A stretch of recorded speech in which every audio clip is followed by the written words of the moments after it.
Metanoia ministries YouTube ചാനലിലേക്ക് അവർക്കും സ്വാഗതം. കഴിഞ്ഞ ദിവസങ്ങളിൽ നമ്മൾ പേരൻറ്റിങ്ങുമായിട്ട് റിലേറ്റ് ചെയ്ത് കുഞ്ഞുങ്ങളെ ഏത് രീതിയിൽ വളർത്തണം, അവരുമായിട്ടുള്ള റിലേഷൻഷിപ്പ് എങ്ങനെയാണ്, കുഞ്ഞുങ്ങൾ പൈശാചികൻ്റെ പിടിയിലായിട്ടുണ്ടോ ഇല്ലയോ, അതിൻ്റെ ഡെലിവറൻസ് പ്രെയർ, ഇങ്ങനെയുള്ള കാര്യങ്ങളാണ് നമ്മൾ ചിന്തിച്ചത്. ഇനിയും കുടുംബത്തുമായിട്ട് ബന്ധപ്പെട്ട് പ്രധാനപ്പെട്ട എല്ലാവരും ചിന്തിക്കുകയും അതുപോലെ സീരിയസ് ആയിട്ട് ആലോചിക്കുകയും ഒക്കെ ചെയ്യുന്ന കുടുംബത്തിലുള്ള ഏറ്റവും പ്രധാനപ്പെട്ട ഒരു കാര്യമാണ് ഫൈനാൻസ്, ധനം എന്ന് പറയുന്നത്. നമുക്കറിയാം, ഫൈനാൻസ് അല്ലെങ്കിൽ പണം എന്ന് പറയുന്നത് ഇല്ലാതെ ഈ ലോകത്തിൽ നമ്മൾ ജീവിക്കുമ്പോൾ നമുക്ക് ജീവിക്കാൻ പറ്റുകയില്ല. പല രീതിയിലുള്ള വരുമാനങ്ങളുണ്ട്. അത് ബിസിനസ്സിൽ നിന്ന്, കൃഷിയിൽ നിന്ന്, റെഗുലർ ഇൻകം കിട്ടുന്നത്, ഇങ്ങനെയൊക്കെയുള്ള അല്ലെങ്കിൽ എന്തെങ്കിലും സർവീസസ് എന്തെങ്കിലുമൊക്കെ ചെയ്ത് കിട്ടുന്ന ഇൻകം, ഇങ്ങനെയൊക്കെയുള്ള പല വരുമാനങ്ങളുണ്ട്. ഈ വരുമാനം നമ്മൾ ഏത് രീതിയിൽ നമ്മളത് യൂട്ടിലൈസ് ചെയ്യുന്നു എന്നതനുസരിച്ചിരിക്കും നമ്മുടെ മുമ്പോട്ടുള്ള സുഗമമായ ജീവിതവും ജീവിതശൈലിയും. ഇന്ന് നമ്മൾ ചിന്തിക്കുന്നത് ഏത് രീതിയിലാണ് ഫൈനാൻസ് പ്ലാൻ ചെയ്ത് യൂസ് ചെയ്യേണ്ടത് എന്നുള്ള ചില ചിന്തകളാണ് ഇന്ന് നമ്മൾ ഇതോട് ചേർന്ന് ഷെയർ ചെയ്യാനായിട്ട് ആഗ്രഹിക്കുന്നത്.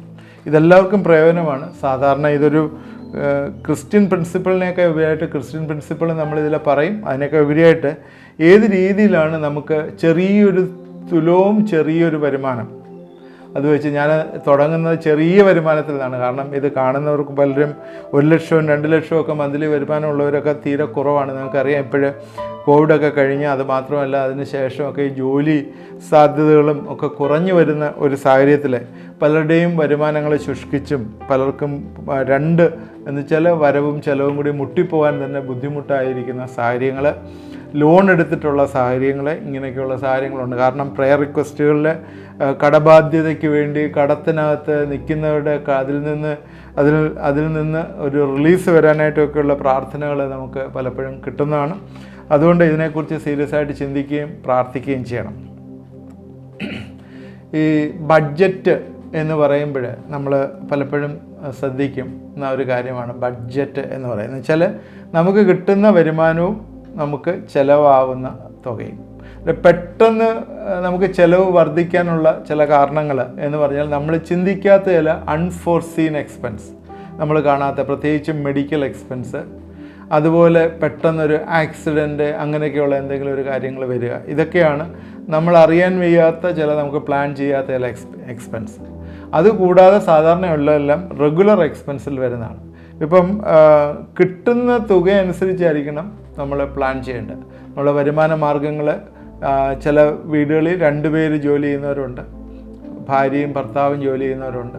ചിലയിടത്ത് ഭാര്യയും ഭർത്താവും അതുപോലെ തന്നെ കുഞ്ഞുങ്ങളും ആണ്, സീനിയേഴ്സായിട്ടുള്ളവർ 60 വയസ്സൊക്കെ ആയിട്ടുള്ളവർ, കുഞ്ഞുങ്ങൾക്കും ജോലി ചെയ്ത് അവരുടെ വരുമാനവും ഉണ്ട്. അങ്ങനെയുള്ളവരുണ്ട്. എന്തായാലും ഒരു കാര്യം ഏറ്റവും പ്രധാനമാണ്, ഒരു കുടുംബത്തിലെ പണസംബന്ധമായിട്ടൊരു പ്ലാനിങ് ഏറ്റവും ആവശ്യമാണ്. ഇതിൽ 2-3 കാര്യങ്ങൾ പറയാനായിട്ട് പ്രത്യേകിച്ച് ആഗ്രഹിക്കുന്നു. ഫാമിലിയിൽ സംബന്ധിച്ചിടത്തോളം, ക്രിസ്ത്യൻ ഫാമിലിയെ സംബന്ധിച്ചിടത്തോളം ഒരു പൂൾഡ് അക്കൗണ്ടാണെന്ന് ഞാൻ ഒരിക്കലും എവിടെയോ സൂചിപ്പിച്ചു. എൻ്റെ പണത്തിൽ നീ തൊടണ്ട, നിൻ്റെ പണത്തിൽ ഞാൻ തൊടത്തില്ല, അങ്ങനെയുള്ളതല്ല. ഒരു പൂൾഡ് അക്കൗണ്ടിലായിരിക്കണം. 2 പേരും അന്യോന്യം ഷെയർ ചെയ്യുന്ന അനുഭവത്തിലാണ് ജീവിക്കേണ്ടത്. അന്നേരം 2 പേരൂടെ കൂടിയിട്ട് ഒന്ന് പ്ലാൻ ചെയ്യുക, നമുക്ക് ഒരു മാസത്തിൽ എത്ര തുക കിട്ടും, എത്രയാണ് നമ്മളതിന് സ്പെൻഡ് ചെയ്യേണ്ടത്. അന്നേരം അതിനകത്ത് കുറേ കാര്യങ്ങളുണ്ട്. ഈ ക്യാപിറ്റൽ എക്സ്പെൻഡിച്ചർ എന്ന് പറഞ്ഞാൽ ലോങ് ടൈമായിട്ട് ഇപ്പം കാറ് വാങ്ങുക, ഭവനം വാങ്ങുക, ഇങ്ങനെയൊക്കെയുള്ള കാര്യങ്ങളിലുള്ള എക്സ്പെൻസസ്, അതിന് ലോൺ എടുക്കുന്ന കാര്യങ്ങൾ, ഇതെല്ലാം അതിൽ വരുന്നുണ്ട്. ഹെൽത്തുമായിട്ട് റിലേറ്റ് ചെയ്തിട്ടുള്ള എക്സ്പെൻസ്, ഇതെല്ലാം അതിൽ വരുന്നുണ്ട്. ഇതിൽ നമ്മൾ ആദ്യം ശ്രദ്ധിക്കേണ്ടത്, നമ്മൾ പൂൾ ചെയ്തിട്ട് നമുക്കൊരു തുക കാണും. അന്നേരം ഞാൻ തുകയുടെ കാര്യം പിന്നെ നമുക്ക് സംസാരിക്കാം, അത് നമ്മൾ എങ്ങനെ ഡിവൈഡ് ചെയ്യുന്നത്. അന്നേരം 2-3 കാര്യങ്ങൾ പ്രധാനമായിട്ട് കാണേണ്ടത്, നമ്മൾ സേവ് ചെയ്യാനായിട്ട് നമ്മൾ ആദ്യം പഠിക്കണം. ഇത് ഏറ്റവും പ്രധാനപ്പെട്ട ഒരു കാര്യമാണ്. കാരണം സമ്പത്ത് കാലത്ത് കാപത്ത് വെച്ചാൽ ആപത്ത് കാലത്ത് കാപത്ത് തിന്നാമെന്നൊക്കെ പറഞ്ഞ ചൊല്ലുകൾ നമ്മൾ കേട്ടിട്ടുണ്ടല്ലോ. അതുകൊണ്ട് നമുക്ക് പണമുള്ള സമയത്ത് അല്പമെങ്കിലും നമ്മൾ സേവ് ചെയ്യാനായിട്ട് ശ്രദ്ധിക്കണം. അത് ഏറ്റവും പ്രധാനമാണ്. അത് പിന്നീട് നമുക്ക് അത് യൂസ് ചെയ്യും. അതുകൊണ്ട് കിട്ടുന്നത് അടിച്ചു പൊളിച്ച് തീർക്കുക എന്നുള്ളതല്ല, നമ്മൾ കുറച്ച് പൈസയെങ്കിലും സേവ് ചെയ്യാനായിട്ട് നമ്മൾ പഠിക്കണം. അത് ഓരോരുത്തരുടെയും വരുമാനത്തിൻ്റെ അളവനുസരിച്ചായിരിക്കണം സേവ് ചെയ്യേണ്ടത്. രണ്ടാമത് നമ്മൾ ഏറ്റവും ഓർത്തിരിക്കേണ്ട ഒരു കാര്യം, ഒരിക്കലും കടം വാങ്ങാനായിട്ട് തുനിയരുത്. അത് ഏറ്റവും പ്രധാനപ്പെട്ട അടിവരയായിട്ട് നമ്മൾ ചിന്തിക്കേണ്ട ഒരു കാര്യമാണ്. ഒരിക്കലും തന്നെ കടം വാങ്ങാൻ തുനിയരുത്. നമ്മൾ വിചാരിക്കും ഈ കടമൊക്കെ കൊടുക്കുന്ന ബാങ്കുകളും കാര്യങ്ങളും ഒക്കെ ഉണ്ടല്ലോ. ഇപ്പം ഞാനൊരു ബാങ്കിൽ നേരത്തെ വർക്ക് ചെയ്തതാണ്, അതുകൊണ്ട് പറയുകയാണ്. കടം വാങ്ങുന്നത് അത് അതിനെക്കുറിച്ച് നമ്മൾ കുറച്ചുകൂടെ ഡീറ്റെയിൽ ആയിട്ട് പറയാം. ഈ കടം വാങ്ങുമ്പോൾ നമ്മൾ ഒരു കാര്യം പ്രത്യേകം ശ്രദ്ധിക്കേണ്ടത്, ഏതെങ്കിലും രീതിയിൽ കടം വാങ്ങേണ്ടി വന്നാൽ പോലും ഒരിക്കലും അതൊരു പെരിഷബിൾ ഗുഡ്സ് എന്ന് പറഞ്ഞാൽ അത് ഇല്ലാതെയായി പോകുന്ന ഒരു കമ്മോഡിറ്റി അല്ലെങ്കിൽ ഒരു ഗുഡ്സ്, ഒരു സാധനം വാങ്ങാനായിട്ട് അത് ഉപയോഗിക്കരുത്. എന്നുവെച്ചാൽ പെട്ടെന്ന് കാലഹരണപ്പെട്ടു പോവുക, നമ്മുടെ ഭക്ഷണ ആവശ്യത്തിന്, കൺസംഷൻ ആവശ്യത്തിന് എന്നൊക്കെ പറഞ്ഞ് കൺസ്യൂമർ ലോൺ എന്നൊക്കെ നമ്മൾ കേട്ടിട്ടുണ്ടാകും. കൺസ്യൂമർ ലോൺ, അതുപോലെ ഈ പേഴ്സണൽ ലോൺ എന്നൊക്കെ പറഞ്ഞ് ഈ ആളുകൾ കൂടെ നിങ്ങളെ ഫോണിൽ വിളിച്ചിട്ട് നിങ്ങൾക്ക് പേഴ്സണൽ ലോണ് നിങ്ങളുടെ എലിജിബിൾ 5 ലക്ഷം രൂപ എലിജിബിളാണ്, നിങ്ങൾക്ക് അതിന് പലിശ ഭയങ്കര കുറവാണ്, ഇപ്പം നിങ്ങൾക്ക് എടുക്കാൻ ഒന്നും ആവശ്യമില്ല എന്നൊക്കെ പറഞ്ഞ് നിങ്ങൾക്ക് പല സമയങ്ങളിൽ മൊബൈലിൽ ഓഫറൊക്കെ നിങ്ങൾ കിട്ടിയിട്ടുണ്ടാകും.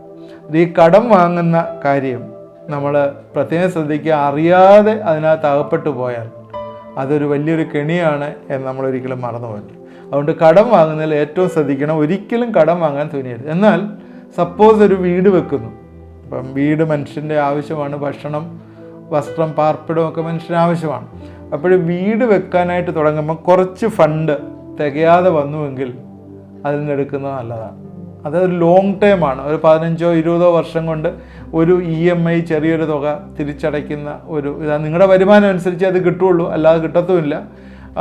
ചെറിയ 25,000 20,000 രൂപയൊക്കെ മന്ത്ലി ഇൻകം ഉള്ളവർക്കൊന്നും ഹൗസിംഗ് ലോൺ എടുക്കാനൊന്നും പറ്റത്തില്ല. അതിനെടുക്കാൻ പോകരുത് ദയവായിട്ട്. അത് വലിയൊരു കോംപ്ലിക്കേറ്റഡ് ആയിട്ടുള്ള പ്രയാസമാണ്. കാരണം നമുക്കൊരിക്കലും ഒരു EMI 5,000 രൂപയ്ക്കകത്ത് നിർത്തിയ ഒരു വീടൊന്നും നമുക്ക് പണിയാനായിട്ട് പറ്റത്തില്ല. കാരണം 20 വർഷമാണെങ്കിൽ പോലും ഒരു EMI 5,000 രൂപ വെച്ചിട്ടൊക്കെയുള്ളൊരു വീട്, ഹൗസിംഗ് ഒക്കെ എടുക്കാനായിട്ട് ബുദ്ധിമുട്ടാണ്. അതുകൊണ്ട് ദയവായിട്ട് അങ്ങനെയുള്ള ഒരു കാര്യം, ദൈവം കുറച്ചും കൂടി നമ്മളെ ഒന്ന് സ്റ്റേബിളാക്കി നമ്മുടെ വരുമാനമൊക്കെ കൂട്ടിത്തന്നതിന് ശേഷം മാത്രമേ അതിനെക്കുറിച്ച് ചിന്തിക്കാവൂ എന്ന് ഞാൻ പറയുകയാണ്. അതുകൊണ്ട് അത് മാത്രമല്ല, പെരിഷബിളായിട്ടുള്ള ഐറ്റംസ് പർച്ചേസ് ചെയ്യാൻ, ഇപ്പം ഉദാഹരണം പറഞ്ഞാൽ ഈവൻ സ്കൂട്ടർ പോലും, ഞാനതാ പറഞ്ഞു, ഈവൻ സ്കൂട്ടർ പോലും പർച്ചേസ് ചെയ്യാൻ ഒരു ലോൺ എടുക്കാനായിട്ട് നമ്മൾ തുനിയരുത്. അത് നമ്മളെ ഒരുപാട് നമുക്ക് പ്രയാസം ഉണ്ടാക്കി തരും എന്നുള്ളത് ഞാൻ പിന്നെ അങ്ങോട്ട് പറയുമ്പോൾ നിങ്ങൾക്ക് മനസ്സിലാവും. മൂന്നാമത്, നമ്മൾ അതിനേക്കായി ഈ ലോൺ എടുത്തതിനേക്കായി ഏറ്റവും പ്രധാനപ്പെട്ടുള്ളൊരു കാര്യമാണ് നമ്മുടെ ഫാമിലി ഹെൽത്ത് ഇൻഷുറൻസ്. ഈ ഫാമിലി ഹെൽത്ത് ഇൻഷുറൻസ് നമുക്ക് നല്ലതാണ്. കാരണം ഇപ്പോഴും നിങ്ങൾക്കറിയാം, ദൈവം നമുക്ക് അസുഖമൊന്നും രോഗമൊന്നും വരുത്തത്തില്ല, നമ്മളങ്ങ് വിശ്വസിച്ച് നമ്മളങ്ങോട്ട് മുമ്പോട്ട് പോവുകയാണ്.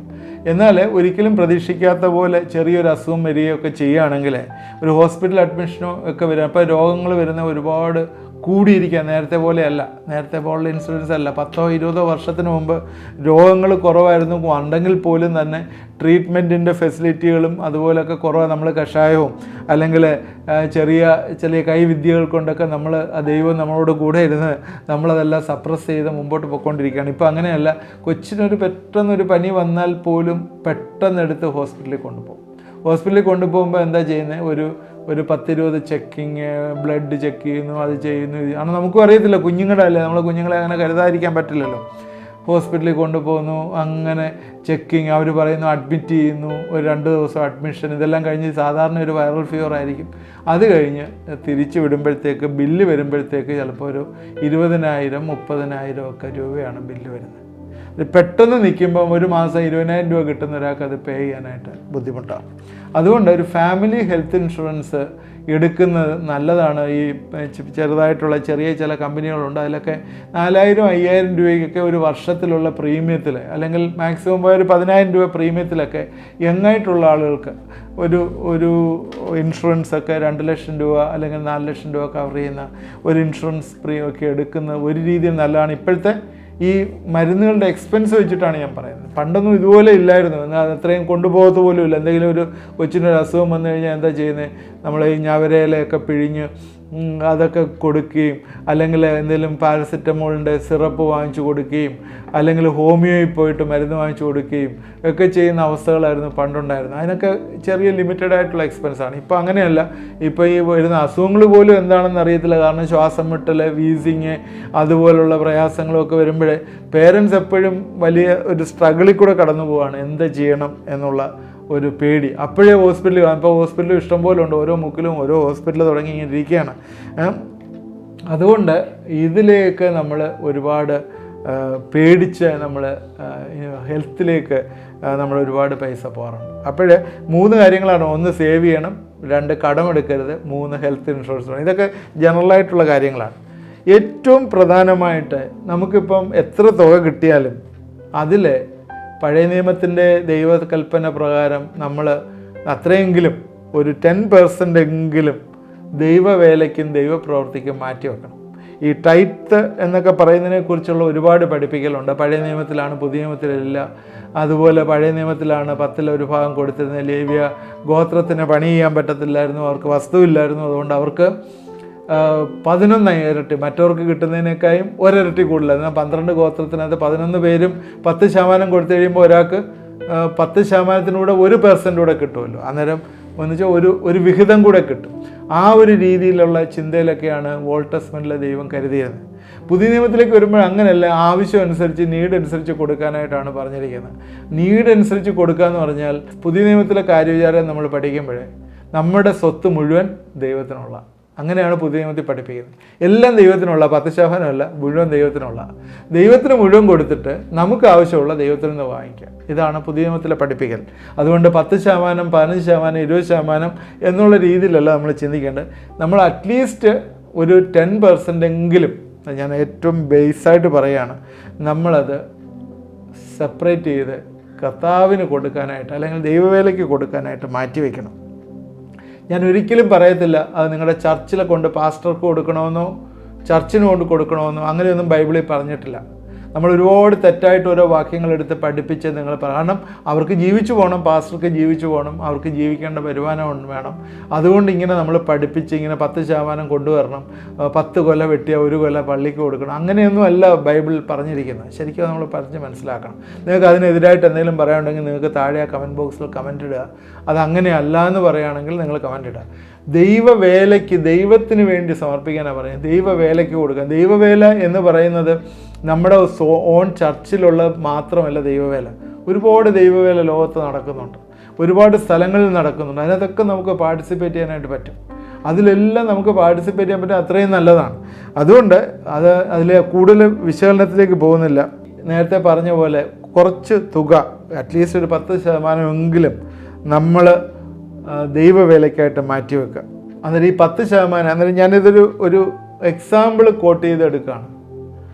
ഒരു 25,000 രൂപ നിങ്ങൾക്ക് വരുമാനം കിട്ടുന്നതായിരിക്കട്ടെ. ഓട്ടോ ഓടിച്ചായിരിക്കാം, എനിക്കറിയത്തില്ല, ഓട്ടോ ഓടിച്ചായിരിക്കാം, ചിലപ്പോൾ ഒരു കച്ചവടം നടത്തിയായിരിക്കാം, അല്ലെങ്കിൽ ഒരു സർവീസ് ഏജൻസി നടത്തിയായിരിക്കാം, അല്ലെങ്കിൽ ഏതെങ്കിലും ബിസിനസ്സിൽ നിന്നായിരിക്കാം, അല്ലെങ്കിൽ സാലറിയിൽ നിന്നായിരിക്കാം. ഏത് രീതിയിലായാലും ഒരു 25,000 രൂപ നിങ്ങൾക്ക് കിട്ടുന്നതെന്നിരിക്കട്ടെ. ഒരു മാസം ഒരു 25,000 രൂപ കിട്ടിയാൽ ഒരു 2,500 രൂപ അതിൻ്റെ 10% മാറ്റി വെച്ച് കഴിഞ്ഞാൽ പിന്നീട് നമുക്കുള്ളത് 22,500 രൂപയാണ് കയ്യിലുള്ളത്. ഒരു 22,500 രൂപയിൽ എന്തൊക്കെ കാര്യങ്ങൾ നമുക്ക് ചെയ്തു തീർക്കാനുണ്ട്, ഒരുപാട് കാര്യങ്ങൾ ചെയ്യാനുണ്ട്. ഒരു മാസം ചിലവുണ്ട്, വീട് വാടകയ്ക്ക് താമസിക്കാമെങ്കിൽ വീട്ടു വാടക കൊടുക്കണം, പിള്ളേരുടെ ഫീസ് അടയ്ക്കണം, പിന്നെ നമുക്ക് ട്രാവൽ ചെയ്യണം, പല സ്ഥലങ്ങളിൽ ഓഫീസിൽ പോകാനായിട്ടുണ്ട്, വരാനായിട്ടുണ്ട്, അല്ലെങ്കിൽ വർക്ക് സ്ഥലത്ത് പോകാനുണ്ട്, വരാനുണ്ട്. ഇതെല്ലാം നമ്മൾ ചെയ്യണം. എല്ലാം ഈ 22,500 രൂപയിൽ നിൽക്കണം. ആ ഒരു പ്ലാനിങ് ആണ് നമ്മൾ ചെയ്യണം. നമുക്ക് ഇല്ലാത്ത വരുമാനത്തിൽ നിന്ന് നമ്മൾ ജീവിക്കാൻ പറ്റത്തില്ല. നമുക്ക് പെട്ടെന്ന് അങ്ങനെ ഇരിക്കുമ്പോഴായിരിക്കും ഒരു ഫോൺ വരുന്നത്. ഇഷ്ടം പോലെ ലോണുണ്ട്, ലോൺ ഏജൻസീസിൽ നിന്ന് വിളി വരും, പേഴ്സണൽ ലോണ്, നിങ്ങൾക്ക് ക്രെഡിറ്റ് കാർഡുണ്ട്, ക്രെഡിറ്റ് കാർഡിൽ നിന്ന് ലോൺ എടുക്കാം, ഇങ്ങനെയൊക്കെയുള്ള കാര്യങ്ങൾ ഒക്കെ ഇങ്ങനെ ഒരുപാട് വിളികൾ വരും. അപ്പോഴേ നമ്മൾ വിചാരിക്കും, അയ്യോ എനിക്ക് ഈ കാര്യങ്ങൾ ഇന്ന് മീറ്റ് ചെയ്യത്തില്ല, അതുകൊണ്ട് ഞാനൊരു ക്രെഡിറ്റ് കാർഡ് ലോൺ എടുക്കാം എന്ന് വിചാരിക്കും. ക്രെഡിറ്റ് കാർഡൊക്കെ ഇപ്പോൾ ഇഷ്ടംപോലെ എല്ലാവരുടെയിലും ഉണ്ടല്ലോ. ഈ ക്രെഡിറ്റ് കാർഡ് ലോൺ എടുക്കുമ്പോഴത്തേക്ക് എന്താ സംഭവിക്കുകയെന്ന് വെച്ചാൽ, ക്രെഡിറ്റ് കാർഡിൽ നിന്ന് ഒരു ലോൺ എടുത്തിട്ട് അത് EMI ആക്കി തവണകളായിട്ട് തിരിച്ചടയ്ക്കാൻ പറ്റാതെ വരുമ്പോഴത്തേക്ക് കോമ്പൗണ്ടിങ് ഇൻട്രസ്റ്റും എല്ലാം കൂടെ കയറിയത് നിങ്ങൾ എത്ര എടുത്തോ അതിൻ്റെ 2 ഇരട്ടിയൊക്കെ ആയിരിക്കും ചിലപ്പോൾ അടയ്ക്കേണ്ടി വരും. ഈ ലോൺ ഏജൻസീസൊക്കെ ഓപ്പറേറ്റ് ചെയ്യുന്നത് നിങ്ങളെ നന്നാക്കാൻ വേണ്ടി ഒന്നുമല്ല, നമ്മളെ ഒന്നും നന്നാക്കാൻ വേണ്ടിയല്ല, അവർക്ക് ലാഭം കിട്ടാൻ വേണ്ടിയാണ് അവർ ചെയ്യുന്നത്. അവരുടെ ലാഭം എന്ന് പറയുന്നത് അവർ ആളുകളിൽ നിന്ന് ഡെപ്പോസിറ്റ് വാങ്ങുന്ന തുകയും ആ ഏജൻസിയൊക്കെ അതാണ് കൊടുക്കുന്നത്. അവർ 7, 8, 10 ഒക്കെ ബാങ്കിനേക്കാളും കൂടുതൽ ഡെപ്പോസിറ്റ് വാങ്ങിച്ച് ചെയ്യുന്നുണ്ടെങ്കിൽ ആ ലോൺ കൊടുക്കുമ്പോൾ അവർക്ക് അതിൽ കൂടുതൽ കിട്ടിയെങ്കിലേ അവർക്ക് അതിൻ്റെ പ്രയോജനമുള്ളൂ. പ്രത്യേകിച്ചും റിസ്ക് അനുസരിച്ച് റേറ്റ് ഓഫ് ഇൻട്രസ്റ്റ് കൂടി വരും. ക്രെഡിറ്റ് കാർഡ് ലോണിനൊക്കെ റേറ്റ് എന്ന് പറയുന്നത് 36% അതിന് മുകളിൽ വരുമെന്ന് നമ്മൾ ഒരിക്കലും മറന്നു പോകരുത്. നമ്മൾ വിചാരിക്കും 8-9 ഒക്കെ ഉള്ളത്. 8-9 എന്നൊക്കെ പറയുമ്പോൾ മന്ത്ലി റേറ്റാണ്. 5% മന്ത്ലി എന്ന് പറഞ്ഞാൽ 60% വരും ഒരു വർഷം എടുക്കുമ്പോഴത്തേക്ക്, സിമ്പിൾ ഇൻട്രസ്റ്റ്. അതുകൊണ്ട് ഇതൊക്കെ വെച്ചിട്ട് നമ്മൾ അതിനകത്ത് അവരുടെ ഈ ലെറി ചെയ്യുന്ന കാര്യങ്ങളിൽ വീണു പോകരുത് എന്ന് പറയുന്നു. 25,000 രൂപ നമുക്ക് കിട്ടിയാലേ ബാക്കി 22,500 രൂപയുള്ളൂ. ഈ 22,500 രൂപ കൊണ്ട് എങ്ങനെയാണ് ജീവിക്കുക? നമുക്കറിയാം നമ്മുടെ വീട്ടിലെ പ്രൊവിഷനും അരി, ഗോതമ്പ്, പ്രൊവിഷൻ ഐറ്റംസ് ഇങ്ങനെയൊക്കെയുള്ള 4 പേര് അല്ലെങ്കിൽ അപ്പനും അമ്മയും കൂടെ കൂട്ടി 6 പേരുള്ളൊരു വീടാണെങ്കിൽ നമുക്ക് എത്ര രൂപ ചിലവാകും എന്നുള്ളതിനെക്കുറിച്ച് നിങ്ങൾക്കൊരു ഈ 25,000 കിട്ടുന്നവർക്ക് അതിൻ്റെ ഒരു കൺസേൺ ഉണ്ട്, അവർക്കറിയാം. 50,000 കിട്ടുന്നവരെ പോലെ അല്ലല്ലോ 25,000 കിട്ടുന്നവർ സെർവ് ചെയ്യുന്നത്. ഞാൻ മനസ്സിലാക്കുന്നിടത്തോളം ഒരു കുടുംബത്തിന് 4-5 പേര് അല്ലെങ്കിൽ 6 പേരുള്ള കുടുംബത്തിന് ഏകദേശം ഒരു 10-15,000 രൂപയ്ക്കകത്ത് ഇന്ന് എക്സ്പെൻസ് തീരും എന്നാണ് മനസ്സിലാക്കുന്നത്. അത് എങ്ങനെയാണെന്ന് ചോദിച്ചാൽ അത് അങ്ങനെ വരുള്ളൂ. പിന്നെ ഇതിനകത്ത് വേറെ ചില റെക്കറിങ് എക്സ്പെൻസസ് ഉണ്ട്, ഗ്യാസിൻ്റെ പൈസ, അങ്ങനെയൊക്കെയുള്ള ചില കാര്യങ്ങളുണ്ട്. അതിനെക്കുറിച്ച് നമ്മൾ ചിന്തിക്കുക. നമ്മൾ പറയുന്ന നിങ്ങൾ ക്ലിയറായിട്ട്, നമ്മൾ വാങ്ങുന്ന നല്ല അരികൾ ഇന്ന് നമുക്ക് വാങ്ങിക്കാൻ കിട്ടും, പലയിടത്തുനിന്ന് അവൈലബിൾ ആണ്. അല്ലെങ്കിൽ തന്നെയും നല്ല, ഞാൻ ബിലോ പോവർട്ടി ലൈൻ്റെ കാര്യമാണ് പറയുന്നത്, അങ്ങനെയുള്ളവർക്ക് ആ രീതിയിൽ കിട്ടും. അല്ലെങ്കിൽ പോലും അരി അധികം നമ്മൾ ഉപയോഗിക്കാതെ വേറെ എന്തെങ്കിലും ഈ വെജിറ്റബിൾസോ അങ്ങനെയുള്ള കാര്യങ്ങൾ, അല്ലെങ്കിൽ പിന്നെ ഗോതമ്പ്, ഇങ്ങനെയൊക്കെയുള്ള ഐറ്റംസ് നമുക്ക് ഉപയോഗിക്കാവുന്നതേ ഉള്ളൂ. ഇതെല്ലാം തന്നെ നമുക്ക് അത് പ്ലാൻ ചെയ്ത് ഒരു 10-12,000 രൂപയ്ക്കകത്ത് നിർത്തിയാൽ ഒരു മാസം എന്ന് പറഞ്ഞാൽ എത്ര വരുന്നുണ്ട്? മാസം നമ്മൾ 30 ദിവസം എടുത്തിട്ട് ഡിവൈഡ് ചെയ്യാണ്. 30 ദിവസം എടുത്ത് ഡിവൈഡ് ചെയ്യുമ്പോൾ ഒരു ദിവസം ഒരു 400-500 രൂപയിൽ കൂടുതൽ നമ്മൾ ഒരിക്കലും ചിലവാക്കാൻ പാടില്ല വീട്ടിൽ. എന്ന് പറയാൻ 15,000 രൂപക്കുള്ള ഒട്ടും ആവരുത്. നിങ്ങൾ സ്വന്തമായിട്ട് താമസിക്കുന്ന വീട് 5,000 രൂപ റെൻ്റ് കൂടെ ആകുമ്പോഴത്തേക്ക് നിങ്ങളുടെ പരിപാടിയെല്ലാം തീർന്നു. പിന്നെ ആകെ കിട്ടുന്ന 2,000 രൂപയാണ്. സേവ് ചെയ്യാനായിട്ട് അത് ഈ പൈസയില്ല. അതുകൊണ്ട് നമ്മൾ ശ്രദ്ധിക്കേണ്ട കാര്യം, നമ്മളെപ്പോഴും നമ്മുടെ എക്സ്പെൻസസ് നമ്മൾ കട്ട് ഷോട്ട് ചെയ്യാനായിട്ട് നമ്മൾ പഠിക്കണം. അവിടെ എവിടെയൊക്കെ നമുക്ക് ലാഭിക്കാമോ എക്സ്പെൻസ് നമ്മൾ ലാഭിക്കണം. അതിനിടയ്ക്ക് സ്കൂൾ ഫീസ് വേണം. കുഞ്ഞുങ്ങൾ പഠിക്കുന്ന ഉണ്ടെങ്കിൽ 2 പേരുണ്ടെങ്കിൽ അവിടെ സ്കൂൾ ഫീസിന് 2,000-3,000 രൂപ വേണം. ട്രാവലിൻ്റെ എക്സ്പെൻസ് ഉണ്ട്. ഇതെല്ലാം തന്നെ ഇതിനകത്ത് നിർത്തണം. ഇപ്പോൾ ഉദാഹരണം പറഞ്ഞാൽ വാടകയ്ക്ക് താമസിക്കുകയാണെങ്കിൽ ആ രീതിയിലുള്ളൊരു പ്രൊവിഷനിൽ നമ്മൾ താമസിക്കാൻ പോകണം. 25,000 രൂപ വരുമാനമുള്ള ആൾ 15,000 രൂപയുടെ വീടെടുക്കാൻ പോയാൽ എങ്ങനെ ഇരിക്കും? നമുക്കറിയാം, നമുക്കത് ഒരു ഫെയിലിയറായി പോകും, കടത്തിൽ പോയി മുങ്ങും. അതിനുശേഷം ഇങ്ങനെയൊക്കെ കടങ്ങൾ എടുത്തിട്ടാണ് പലപ്പോഴും പ്രാർത്ഥനാ റിക്വസ്റ്റുകൾ വരുന്നത്. ഈ കടബാധ്യതയെ ഞങ്ങളെ വിടുവിക്കണം, ഞങ്ങൾക്ക് വരുമാനം വേണം, ഞങ്ങൾക്ക് വരുമാനമില്ല എന്നൊക്കെ പറയുന്നു. അതുകൊണ്ട് ഇങ്ങനെയുള്ളവർക്ക് ചെയ്യാൻ പറ്റുന്നത്, അഡീഷണൽ ആയിട്ടുള്ള കാര്യങ്ങൾ ചെയ്യാൻ പറ്റുന്ന ഇൻകം ജനറേറ്റിംഗ് സ്കീംസ് ഇത് കൂടാതെ അവർക്ക് അവരുടെ വീട്ടിൽ തന്നെ റെഡിയാക്കാം. ഉദാഹരണം പറഞ്ഞാൽ ചെറിയ അച്ചാറിടുന്ന കാര്യങ്ങൾ അമ്മമാർക്ക് ചെയ്യാൻ പറ്റുന്ന കാര്യങ്ങളാണ്. ട്യൂഷൻ എടുക്കുമ്പോൾ എഡ്യൂക്കേറ്റീവ് ആയിട്ടുള്ളവർക്ക് ട്യൂഷൻ എടുക്കാൻ പാവുന്നതാണ്. സമയം കിട്ടുമ്പോൾ ടൈലറിങ് ക്ലാസ്, ക്രാഫ്റ്റുകൾ ഉണ്ടാക്കാൻ പറ്റുന്നതാണ്. അതുപോലെ ഇങ്ങനെയൊക്കെയുള്ള കാര്യങ്ങൾ അഡീഷണൽ ഇൻകം വരും. ഇപ്പോൾ 20,000-25,000 രൂപ നിങ്ങൾക്ക് റെഗുലർ ഇൻകം കിട്ടുന്നുണ്ടെങ്കിൽ ഒരു 2 മണിക്കൂർ നിങ്ങൾക്ക് എപ്പോഴെങ്കിലും വർക്ക് ചെയ്യാൻ പറ്റിയാൽ, ഈ രീതിയിൽ ഒരു ദിവസം വർക്ക് ചെയ്യാൻ പറ്റിയാൽ അഡീഷണൽ ഇൻകം ഒരു 5,000-6,000 രൂപ ഒരു വർഷത്തിൽ നിങ്ങൾക്ക് റേസ് ചെയ്യാനായിട്ട് പറ്റും. വേറെ പല കാര്യങ്ങളും നിങ്ങൾക്ക് അറിയാവുന്ന, ഗിത്താർ പഠിപ്പിക്കുന്നവരുണ്ടാവും, അല്ലെങ്കിൽ ട്യൂഷൻ എടുക്കുന്നവരുണ്ടാവും, സ്റ്റിച്ച് ചെയ്ത് കൊടുക്കുന്നവരുണ്ടാവും, ക്രാഫ്റ്റുകൾ ഉണ്ടാക്കി കൊടുക്കുന്നവരുണ്ടാവും. ഇപ്പം ഇതിനൊക്കെ ഒരുപാട് ഓപ്പർച്യൂണിറ്റീസ് നമ്മൾ യൂട്യൂബിലും എല്ലാം കണ്ടിട്ടുണ്ട്. പലയിടത്തും പല ജോലികൾ ഉണ്ടാക്കാനായിട്ട് ചെറിയ നിസ്സാര കാര്യങ്ങൾ നമ്മൾ ചിന്തിക്കുന്നതല്ല, ഒന്നുമില്ല, ഹോൾസെയിലിൽ വാങ്ങിച്ച് പാക്ക് ചെയ്ത് പോലും കൊടുത്താൽ പോലും അതിൽ നിന്നൊരു കമ്മീഷൻ നമുക്ക് കിട്ടാനായിട്ട് സാധ്യതയുണ്ട്. അതുകൊണ്ട് നമുക്ക് അങ്ങനെ ഒരു എക്സ്പെൻസ് കൂടുതൽ വരുന്നുണ്ടെങ്കിൽ നമ്മളൊരു കാര്യം ചെയ്യണം. നമ്മൾ ഏതെങ്കിലും സെൽഫ് എംപ്ലോയിഡ് പ്രോജക്റ്റുകൾ നമ്മൾ തന്നെ കണ്ടുപിടിച്ച് നമ്മളതിൽ നിന്ന് ഇൻകം അഡീഷണലായിട്ട് ജനറേറ്റ് ചെയ്യണം. കുടുംബത്തിൻ്റെ ഉള്ള ഫൈനാൻസിനെ കുറിച്ചാണ് പറഞ്ഞത്. അപ്പോൾ ഞാൻ ഇപ്പം പറഞ്ഞ ഒരു 25,000 രൂപ കൊണ്ട് എങ്ങനെ ജീവിക്കാൻ പറ്റുമെന്നുള്ളതാണ് ഞാൻ പറഞ്ഞത്. ദൈവത്തിന് 2,500 രൂപ കൊടുത്തിട്ട് 25,000 രൂപ കിട്ടുന്ന ഒരു കുടുംബത്തിന് വാടക കൊടുത്ത് എങ്ങനെ ജീവിക്കാമെന്നുള്ളതാണ് പറഞ്ഞത്. ഇത് നിങ്ങൾ കേൾക്കുമ്പോൾ വിചാരിക്കും ഇത് വലിയ അതിശയമായി എങ്ങനെയാണ് ഇത് സംഭവിക്കുന്നതെന്ന്. 25,000 രൂപയ്ക്ക് നമുക്ക് ജീവിക്കാം. അതിനേക്കാളും കുറച്ച് ഇൻകമുള്ളവർ ജീവിക്കുന്നുണ്ട്. നമ്മുടെ നോർത്ത് ഇന്ത്യയിലെ മിഷനിലൊക്കെ നമ്മൾ ഈ മിഷണറീസിനൊക്കെ 5,000, 7,000, 10,000 രൂപയൊക്കെയാണ് കൊടുക്കുന്നത്. അവർ ആ ഇൻകം കൊണ്ട് അവർ ഒരു മാസം മുഴുവൻ സുവിശേഷ പ്രവർത്തനവും നടത്തി അവർ ജീവിക്കുന്നുണ്ട്. അതൊക്കെ എങ്ങനെ ജീവിക്കും നമ്മൾ ചിന്തിക്കേണ്ട ആവശ്യങ്ങളാണ്. ഇതൊക്കെ നടക്കത്തില്ല എന്നുള്ളതല്ല, നടക്കുന്ന കാര്യങ്ങളാണ്. അവിടെ നമ്മൾ എക്സ്ട്രാ വേഗൻസായിട്ട് അങ്ങോട്ട് വേസ്റ്റ് ചെയ്യാൻ പറ്റിയാൽ നമുക്ക് വേസ്റ്റ് ചെയ്യാം, ഇഷ്ടം പോലെ വേസ്റ്റ് ചെയ്യാം. നമ്മൾ തുടർമാനമായിട്ട് ഇത് ചിന്തിക്കണം. ഞാൻ എൻ്റെ ഇവിടെ ടൈം തീർന്നുകൊണ്ട് ഇത് ബാക്കി അടുത്ത ഒരു എപ്പിസോഡിൽ തീർക്കാം. ബിബ്ലിക്കൽ കണ്ടൻറ്റിലേക്ക് നമ്മൾ വന്നില്ല, പ്രാക്ടിക്കലായിട്ടുള്ള കാര്യങ്ങളാണ് ഇതുവരെയും പറഞ്ഞുകൊണ്ടിരുന്നത്. തീർച്ചയായും ഇന്നത്തെ ചിന്തകൾ നമുക്ക് പ്രയോജനമായി എന്ന് വിചാരിക്കുന്നു. തുടർമാനമായിട്ട് ഇത് ചിന്തിക്കണം. തീർച്ചയായും ഫാമിലി ബഡ്ജറ്റിൽ നമ്മൾ ഒതുക്കി നിർത്താനായിട്ട് നമ്മൾ പഠിക്കണം. എക്സ്ട്രാ ആ ഒരു രീതിയിൽ ഇപ്പം നേരത്തെ ഞാൻ പറഞ്ഞു, ദൈവത്തിന് കൊടുക്കാനുള്ളത് അങ്ങോട്ട് മാറ്റി വെച്ച് കഴിഞ്ഞാൽ, നമ്മൾ എടുക്കാതിരുന്നു കഴിഞ്ഞാൽ അവിടെ ഒരു സമൃദ്ധി വരുന്നത് കാണാം. ദൈവം നമ്മളെ അനുഗ്രഹിക്കുന്നത് കാണാം. പല രീതിയിൽ ദൈവം അനുഗ്രഹിക്കും. എൻ്റെ ജീവിതത്തിൽ ഞാൻ പഠിച്ച കാര്യമാണത്. എനിക്ക് ജോലി കിട്ടിയപ്പോൾ ആദ്യം എന്തെങ്കിലുമൊക്കെ കൊടുക്കുന്നതായിരുന്നു. പിന്നെ ഞാൻ മനസ്സിലാക്കി അങ്ങനെയല്ല, ഒരു പെർസെൻറ്റേജ് ഗോഡ്സ് അക്കൗണ്ട് എന്ന് പറഞ്ഞ ഒരു അക്കൗണ്ട് തന്നെ ഉണ്ടാക്കി അതിലേക്ക് ഞാൻ ആ പൈസ മാറ്റാൻ തുടങ്ങിയപ്പോഴേ ദൈവം സമൃദ്ധിയായിട്ട് അനുഗ്രഹിക്കാൻ തുടങ്ങി. അതിനുശേഷം എൻ്റെ ലൈഫിൽ ഞാൻ കടം വാങ്ങിച്ചിട്ടില്ല. ഈ സംഭവം 1990-കളിലെ കാര്യം ഞാൻ പറയുന്നത്. അതിനുശേഷം ഞാൻ എൻ്റെ കടം വാങ്ങിച്ചിട്ടേ ഇല്ല. എൻ്റെ ലൈഫിൽ ഇന്ന് വരെയും ഞാൻ ആരുടെ നിന്നും കടം വാങ്ങിച്ചിട്ടില്ല. അതിനു മുമ്പ് ഇത്രയും ഉണ്ടായിട്ട് എനിക്ക് കടം വാങ്ങേണ്ടി വന്നു, പിന്നെ കടം വാങ്ങേണ്ടി വന്നു. ഞാനൊരു പേഴ്സണൽ എക്സ്പീരിയൻസ് പറഞ്ഞാണ്. അതുകൊണ്ട് തീർച്ചയായും ഫൈനാൻസിൽ ദൈവം നമ്മളോട് കൂടെ ഇരിക്കും. നമ്മുടെ കടബാധ്യതകളൊക്കെ മാറ്റിത്തരും. നമുക്ക് പ്രാർത്ഥിക്കാം. ദൈവമായ കർത്താവേ, ഇത് കണ്ടുകൊണ്ടിരിക്കുന്ന എല്ലാവരെയും ഞങ്ങളെ ഏൽപ്പിച്ച് പ്രാർത്ഥിക്കാം. പ്രത്യേകിച്ചും ഫൈനാൻസുമായിട്ട് ലിങ്ക് ചെയ്ത് ഒരുപാട് കടബാധ്യതകൾ കഴിയുന്ന അനേകം ആളുകളുണ്ട്.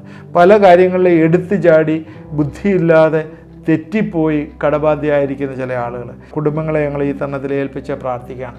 പല കാര്യങ്ങളും തെറ്റുപറ്റിപ്പോയി കർത്താവേ, നീ ക്ഷമിക്കുകയും കർത്താവെ അറിയാത്ത വഴികളിൽ നിന്ന് വലിയ അത്ഭുതങ്ങൾ ഈ ദിവസങ്ങൾ നടക്കുകയും ചെയ്യണം. കർത്താവെ ഈ 1-2 എപ്പിസോഡ് ഞങ്ങൾ ഈ ഫൈനാൻസിൻ്റെ കാര്യം സംസാരിക്കുമ്പോഴേ അതിൽ കൂടിയുള്ളൊരു റിലീസ് ഈ കുടുംബങ്ങൾ കേൾക്കുന്നവരുടെ ജീവിതത്തിൽ വന്നു ചേരട്ടെ എന്ന് പ്രാർത്ഥന. ഫാമിലി ഫൈനാൻസിലെ ദൈവം ഇടപെടുന്ന ദൈവമാണ്. കർത്താവെ ബൈബിളിലെ വാക്യങ്ങൾ ഞങ്ങളത് അനുസരിച്ച് വായിക്കുകയും പഠിക്കുകയും ചെയ്യുമ്പോഴേ നീ ഏത് രീതിയിലാണ് ഞങ്ങളുടെ മുൻ പിതാക്കന്മാരെ ഈ രീതിയിൽ നയിച്ചതെന്ന് ഞങ്ങൾക്കറിയാം.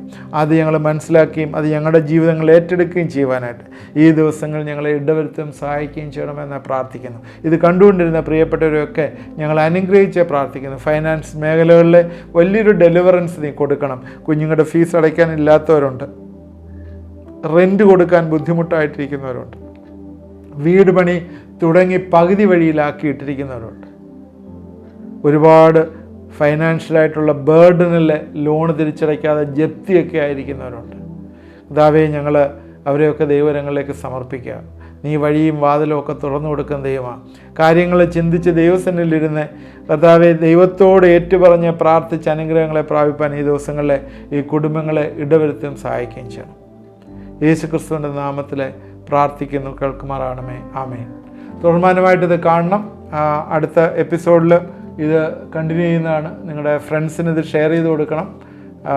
ഈ ഫൈനാൻഷ്യൽ പ്ലാനിങ് ചെയ്യുന്ന ആളുകളിൽ നമുക്ക് ഏറ്റവും ആവശ്യമാണ്. ചെറിയ വരുമാനത്തിലും വലിയ വരുമാനത്തിലും ഒക്കെ നമുക്ക് ജീവിക്കാൻ പഠിക്കണം. ദൈവം നമ്മളെ അനുഗ്രഹിക്കട്ടെ.